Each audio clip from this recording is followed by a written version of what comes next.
This is a new book. It's going to be coming out in China, I think, on Monday. So for those of you who are interested in art theft, if you're interested in the FBI, that's a good idea to go buy this book, okay? Good idea.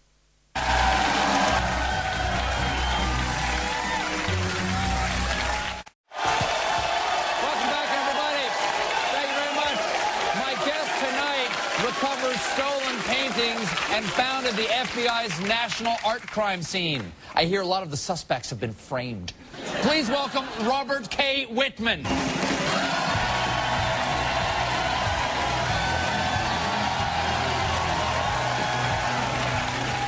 Mr. Whitman, thank you so much for coming on.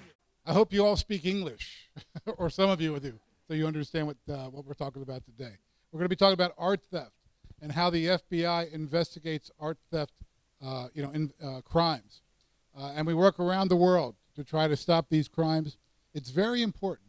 And the reason it's so important is because when countries lose their cultural heritage, when countries lose their history, many times it's very difficult to get it back. And so we need to protect that history. We need to protect that cultural heritage so that we'll have it for our children and for our children's children. I show you this particular video because unless you see it on television nowadays, you don't believe it's true. I was an FBI agent. I was an FBI agent from 1988 to 2008, and that was me back in 1988 getting my credentials at Quantico, Virginia. This is not white collar, okay? I know you've seen the TV show White Collar many times. It's a great TV show, but sometimes, these things don't happen quite like that. But today we will talk about a case, and I will show you some undercover videos where it looks a little bit like white collar.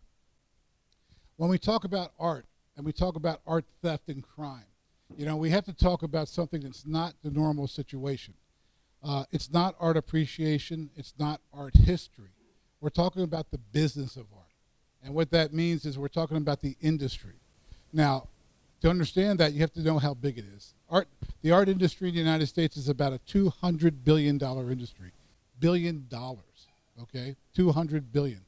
About 40% or 80 billion of that is in the United States, but each year it goes back and forth between the United States and China now.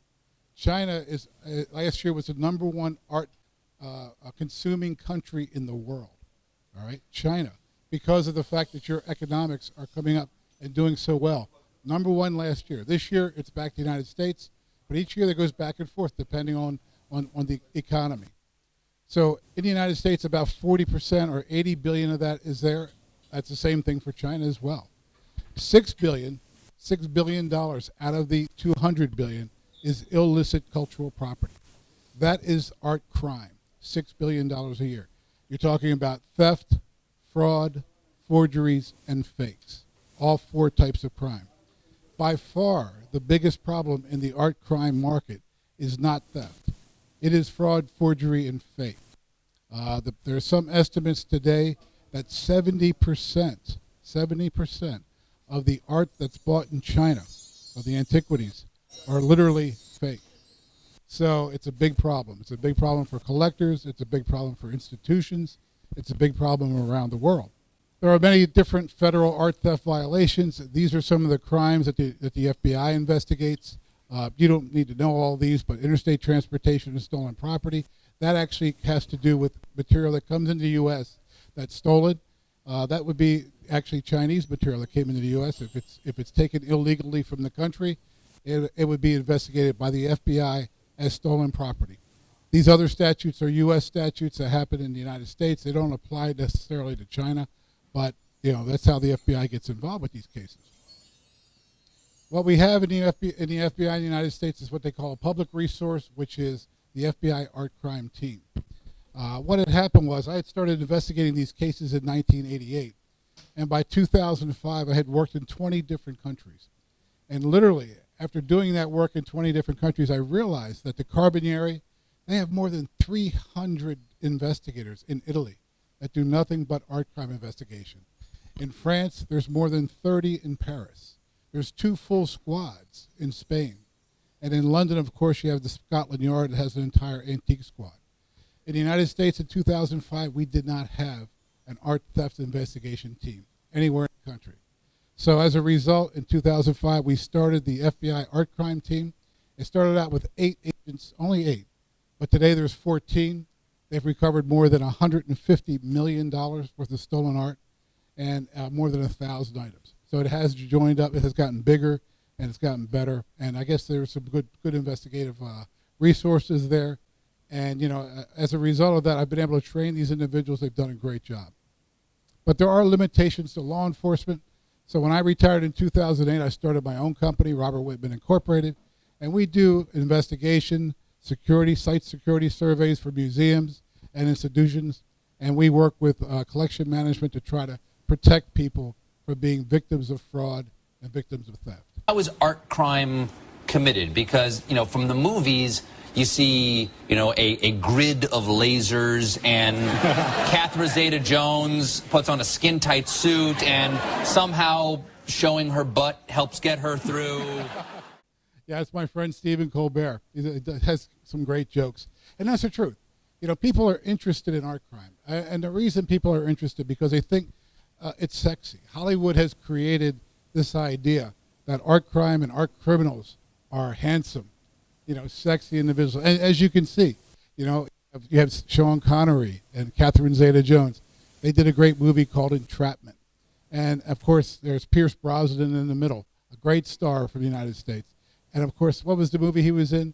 Thomas Crown Affair. It was a fantastic show. And, of course, for those of you who are here who are very young, you might not recognize Cary Grant. But in 1955, he did a movie called To Catch a Thief, and he played a jewel thief in that movie. And what do we have in common? These art thieves, these Oscar-winning art thieves from Hollywood are all handsome, beautiful, debonair, rich, intelligent. They're wonderful people, aren't they? Yeah. Well, it's a little different. A little different. Yeah. Yeah. You know, there's no handsome Pierce Brosnans, no Cary Grants in this crew. This is a crew that throughout the years I arrested in Philadelphia.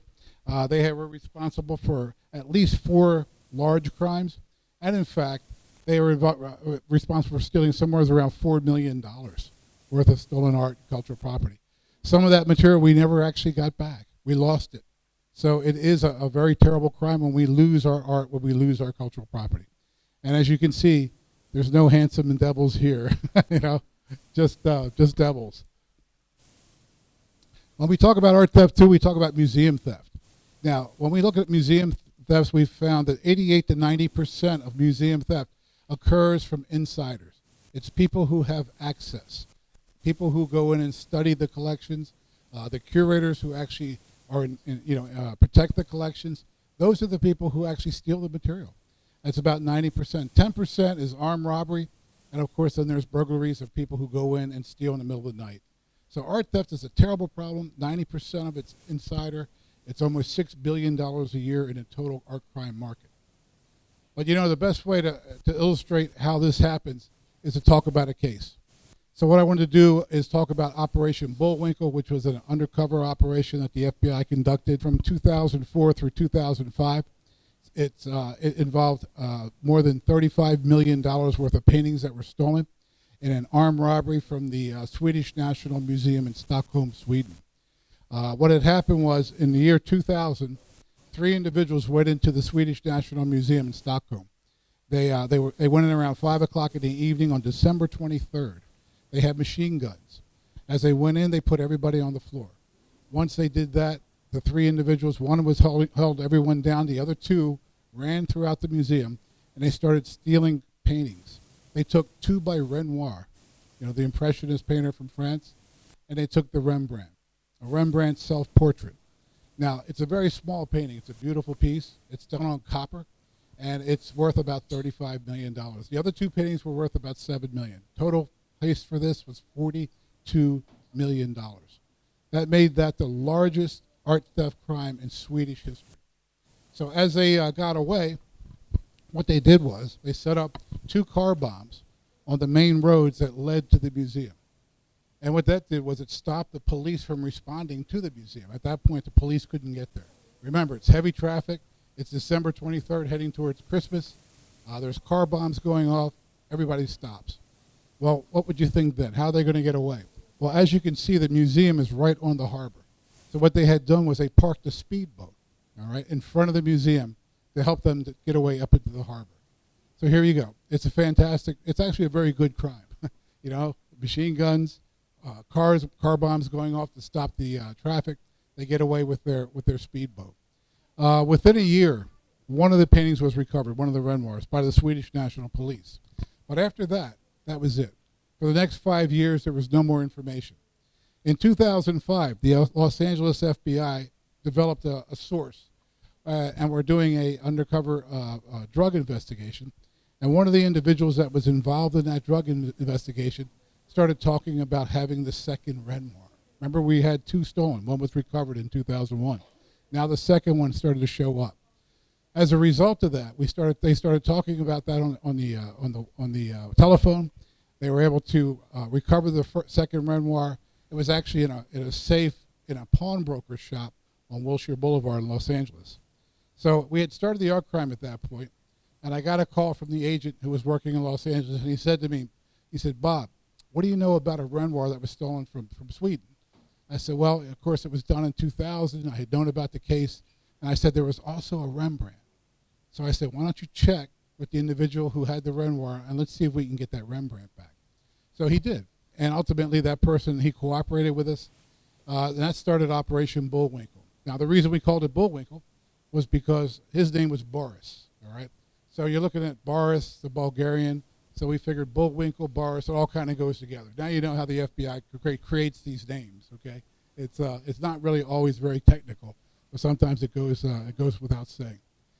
So at that point, we started Operation Bullwinkle, which was an undercover operation to go to Sweden to meet with the criminals to try to get the painting back, the Rembrandt that was worth $35 million. Well, as a result of the investigation, we found we couldn't do it in Sweden because of certain laws. So we ended up doing it in Copenhagen. This is a photograph of the Scandic Hotel in Copenhagen, which is where we actually did the operation. We went in for about 3 weeks. We started meeting with the criminals. At one point, we were negotiating about how much money they wanted. Now, this is a $35 million painting. In the end, they wanted $250,000 in cash. So now you know what that kind of a painting is worth in the open market. So we negotiated for 3 weeks. I wanted to show you, this is the hotel room we used. And, you know, in this case, we saved a lot of taxpayers' dollars. We didn't waste any money, okay? We tried to do it at the best rate we could get at the hotel. And so we used this room.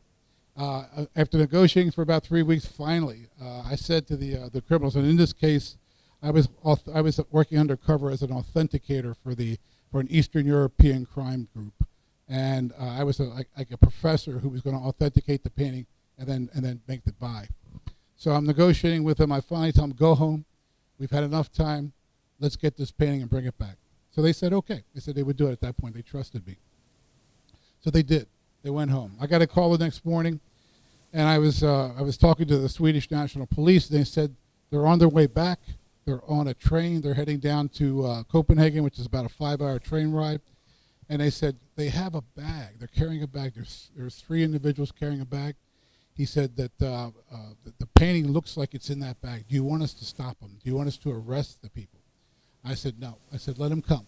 Let it happen the way it's supposed to be. And I give them credit because they let them come to Denmark. After a 5-hour train ride, they got off the train in Copenhagen, started coming towards my hotel, the Scandic. And as they walked towards the hotel, the Danish police started following and doing surveillance. So as I waited for them to show up, finally 2 of them came to my room. The one guy with the bag stayed outside. So the first thing I'm going to do when they come in is I'm going to frisk them. If I lose the money, now what I'm trying to do there is not be the victim of a crime and have them try to rob me. So the idea is to make sure that there's no guns, no weapons in the room. And the way I explained it to them was if I lost the painting, I'd be in big trouble with the mafia and they would kill me. And they understood. That was the reason why. So I found they didn't have any guns, no weapons. Next thing, of course, we're going to have to do is we're going to have to show them the money. $250,000 in cash doesn't look like as much as it might be. But you can see here, you can see on the bed that they were counting every single dollar. This is a very, very telling video because when you look at that, you realize no one's looking at me. As you can see, everybody's got their eyes on the money. And why that's important is because it shows that, what this is all about is greed. It's about making money and not having to pay anything for it or do any actual work for it. So at that point, they've checked every dollar. They know everyone's right. So now they've seen the money. So I said to them at this point, now, I don't know where your painting is. You have to give me the painting at this point. So go back, get the painting, come back with it, and I'll have your money for you. So they agreed. They said they would do that. So they left. Well, about 5 minutes after they're gone, I get a call. It's the Swedish police. And they say, what did you say to them? And I said, I told them to go get the money, the painting. I said, they've seen the money, they're happy. Go get me the painting. I said, what happened? They said they ran away. They had taken off. They said, do you want us to arrest them? I said, no. I said, do not arrest them. I said, follow them. Now, if they get on the train, then stop them. Grab the bag from them. Let's see where they go. So I'm waiting. About 10 minutes, I'm pacing back and forth. It was very, very stressful at that point. Maybe I had said something wrong. I didn't know what was the problem. Well, about 10 minutes later, I get another call. It's the Swedish police again. They say they're on their way back. They're coming back to the hotel now. What had happened was they went to another hotel, and the night before these guys came down, a fourth individual had come to the city and gone to another hotel with the painting. So the guy that had the bag, it was just a decoy. So had we stopped them or done anything, we would not have gotten the painting back because he was just carrying a decoy, and he was doing a counter surveillance against the police. So luckily, that's not what happened. We got past it, and they came back to the hotel. Well, the next thing we have to do is we have to authenticate the painting, make sure that it's real, make sure it's the one we're after. In this particular case, I was able to look at the back of the painting itself, my good photographs from the Swedish National Museum. And I saw that there were 4 screws. And these 4 screws held the painting in, to the frame in a certain angle. The screws were at a certain angle. So looking at that, I knew that, if they hadn't been changed, we'd be okay. So they brought the painting back. You can see the size of it. It's not very big. But I'm checking the back of the painting, looking at the screws. And at that point, I realized that they had never taken it out of the frame. And it hadn't been moved. It was the real painting. So I even mentioned to the criminals, I said, hey, you never even took these out of the frame, did you? And they looked at me and they said, of course not. It's a Rembrandt. I said, oh, okay. I said, you must be art lovers, right? And they said, no. He said, we just want the money. But you see, even they realized what they had. They had a piece of cultural property that was really important to the whole world. They had a Rembrandt. And it was a self-portrait done in 1630 when Rembrandt was 24 years old. And it was the only one he ever did on copper. The only self-portrait. He did more than 100 self-portraits throughout his life, but this is the only one he did on copper. So at that point, we knew it was real. Well, there's nothing else to be done, right, except for the bust. So the thing here was, I was going to say, it's a done deal. I want you to listen and see how long it takes for the police to come in. Done deal. Ready? 1, 2, 3, anytime. 4, 5, 6, 7. Now, by that time, I'm hiding in the bathroom. Okay. Here we go. So, just for those of you who are interested in doing this someday in some type of law enforcement career, the best place to go is the bathroom because you can close the door. Okay. So at that point, they were arrested. I actually never saw that in person because I was probably running down the hall with the painting, trying to get away. It's funny. People think that undercover agents are brave or whatever, and their mascots would be lions or tigers and bears. But the true mascot of a good undercover agent is a chicken, because chickens run very quickly and are hard to catch. And that's what you want to do. You want to get out in one piece and be safe so you can get home to your family. So at that point, this is a great picture because I took the picture upstairs into another room, the painting, and I put the money in front of it. And now you can see what it's all about. It's a $35 million painting, $250,000 in cash, and it's all about greed and money. That's why these people steal these things. But it's important to get them back. So what is interesting about that is the fact that, what other kind of property can you look at? And this is why it's important. What other kind of property do you think can be looked at that 3 nations, Denmark, Sweden, and the United States will work together to try to recover. I did this many times throughout my career. I worked with Spain, I worked with Peru, I worked with Germany, and all these cases, it was so important to recover the art, because that art does not just belong to one museum in Sweden. It belongs to everyone. Everyone watching on the video, everyone watching that's sitting here today, that art belongs to all of us. And when we lose that, we lose a piece of our culture, we lose a piece of the whole world heritage. So that's why it's important to recover this material, to protect it, and to make sure that we get it back. You travel the world. Yes. You're like Rene Russo in the Thomas Crown Affair. And I'm sure you look just as good in a lace dress. Well, thank you so much for joining me. Robert Whitman, Art Cop. The book is priceless. That's the English version, but the Chinese version will be coming out Monday. I hope you all can get a copy of it. All right. Thank you very much for being here.